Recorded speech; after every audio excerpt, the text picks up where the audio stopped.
and owe their success to it.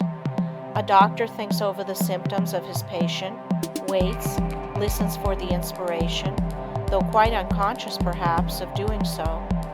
The one who diagnoses in this way seldom makes mistakes. An author thinks his plot, holds it in his mind, and then waits, and illumination comes. If you want to be able to solve difficult problems, you must learn to do the same. Lesson 16. How concentrating can fulfill your desire.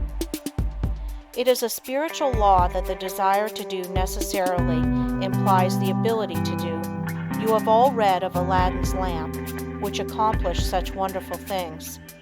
This, of course, is only a fairy story, but it illustrates the fact that man has within him the power, if he is able to use it, to gratify his every wish. If you are unable to satisfy your deepest longings, it is time you learn how to use your God-given powers. You will soon be conscious that you have latent powers within capable, when once developed, of revealing to you priceless knowledge and unlimited possibilities of success. Man should have plenty of everything, and not merely substance to live on, as so many have. All natural disease can be realized. It would be wrong for the infinite to create wants that could not be supplied. Man's very soul is in his power to think, and it therefore is the essence of all created things. Every instinct of man leads to thought, and in every thought there is great possibility, because true thought development, when allied to those mysterious powers that perhaps transcend it, has been the cause of all the world's true progress.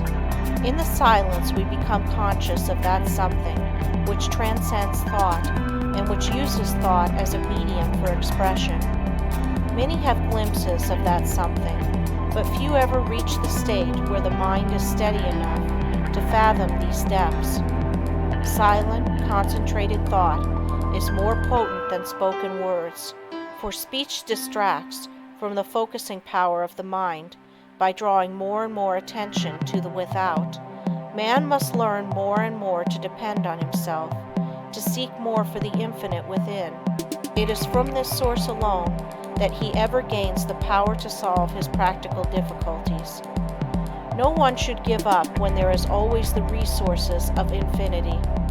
The cause of failure is that men search in the wrong direction for success, because they are not conscious of their real powers that when used are capable of guiding them. The infinite within is foreign to those persons who go through life without developing their spiritual powers. But the infinite helps only he who helps himself. There is no such thing as a special providence. Man will not receive help from the infinite except to the extent that he believes and hopes and prays for help from this great source. Concentrate on what you want and get it. The weakling is controlled by conditions. The strong man controls his conditions. You can be either the conqueror or the conquered. By the law of concentration, you can achieve your heart's desire. This law is so powerful that that which at first seems impossible becomes attainable. By this law, what you at first see as a dream becomes a reality. Remember that the first step in concentration is to form a mental image of what you wish to accomplish. This image becomes a thought seed that attracts thoughts of a similar nature.